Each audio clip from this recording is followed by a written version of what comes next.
പെന്തക്കോസ്തുകാരുടെ പരാജയം. ഞാൻ അവരെ ആക്ഷേപിക്കല്ല, നമുക്ക് വന്ന് പരാജയം. നമ്മൾ ഈ സ്റ്റാർട്ടിംഗ് പോയിന്റിൽ തന്നെ കിടക്കുക.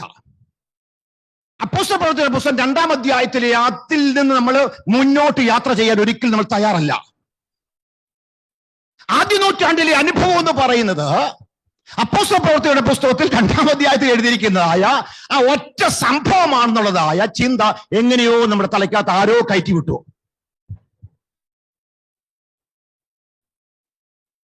അത് നമുക്ക് എന്ത് ചെയ്തു?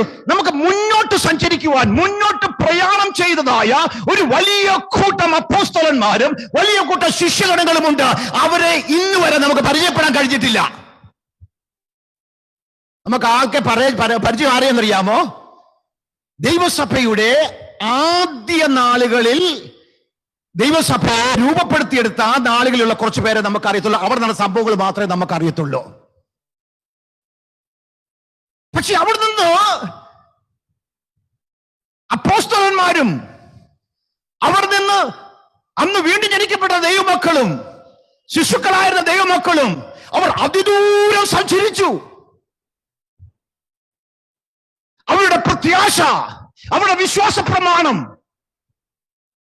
അവർ പച്ചയായ ജീവിതത്തിൽ പ്രശ്നങ്ങളുടെ നടുവിൽ, പ്രതിസന്ധികളുടെ നടുവിൽ, വെല്ലുവിളികളുടെ നടുവിൽ, ചോദ്യങ്ങളുടെ നടുവിൽ അതിനെ എങ്ങനെ അതിജീവിച്ചു. ഇതൊന്നും നമുക്ക് നമ്മുടെ സഭകളിൽ പഠിപ്പിക്കുന്നില്ല എന്നുള്ളത് വളരെ ദയനീയമായ ഒരവസ്ഥയാണ്. അപ്പൊ ആരെങ്കിലും ചോദിക്കും, അതെ, എനിക്ക് മുന്നോട്ട് പോകുവാൻ ആ ദിവ്യ ശക്തി കിട്ടിയിരുന്നുവെങ്കിൽ,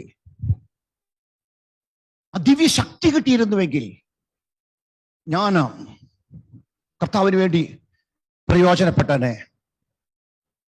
അപ്പൊ നമ്മളെന്ത് വിചാരിക്കുന്നത്? എൻ്റെ മേൽ ദിവ്യശക്തിയൊന്നുമില്ല, ഞാൻ സാധാരണക്കാരനാണ്. അവിടെ നിന്നുള്ള ഒരാൾ അവരുണ്ട്, എന്താ പറഞ്ഞ ബോള് പോലെ നിന്ന് അവർക്കൊക്കെ ദിവ്യശക്തിയുണ്ട്, എൻ്റെ മേൽ ദിവ്യശക്തിയില്ല. അപ്പൊ നമ്മളെന്ത് വിചാരിക്കും? അയ്യോ, അപ്പൊ എനിക്ക് നല്ല ജീവിതം നയിക്കാൻ സാധിക്കത്തില്ല, എനിക്ക് ഈ പാപപ്രകൃതിയെ ജയിക്കാൻ സാധിക്കത്തില്ല, എനിക്ക് കർത്താവിന്റെ ഹിതത്തിനനുസരിച്ച് മുന്നോട്ട് യാത്ര ചെയ്യാൻ സാധിക്കത്തില്ല. തെറ്റ്.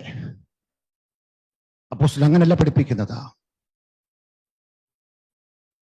നിങ്ങളുടെ മേലുള്ള ദാനം, നിങ്ങളുടെ മേൽ പകർന്നിരിക്കുന്ന ദാനം, നിങ്ങളുടെ മേൽ ദൈവം ചൊരിഞ്ഞിരിക്കുന്ന കൃപ, ആ കൃപയെ നിങ്ങൾ തിരിച്ചറിയാദ്യം. എന്നെ കേൾക്കുന്ന ദൈവമക്കളെ, നാം ആരാകുന്നു എന്നുള്ളതായ ബോധ്യത നമുക്കില്ല എങ്കിൽ നമ്മുടെ കാലേ നമുക്ക് നിൽക്കാൻ കഴിയത്തില്ല.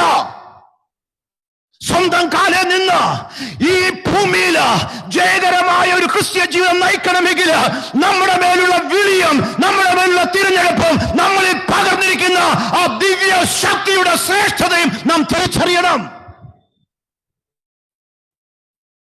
ഭക്തിപൂർണമായ ഒരു ജീവിതം നയിക്കുവാനുള്ള ഡിവൈൻ പവർ, ദിവ്യ ശക്തി എനിക്ക് ദൈവം ദാനമായി തന്നു. എപ്പോൾ? എന്നെ വിളിച്ച നാളിൽ, എന്നെ തിരഞ്ഞെടുത്ത നാളിൽ. അപ്പോസ്തലൻ ദൈവസഭയെ പഠിപ്പിക്കുക. അതുകൊണ്ടാണ് അപ്പോസ്തലന്മാർ എപ്പോഴും പറയുന്നത്, നിങ്ങളുടെ വിളിയും തെരഞ്ഞെടുപ്പിനെയും നിങ്ങൾ ഉറപ്പാക്കണം.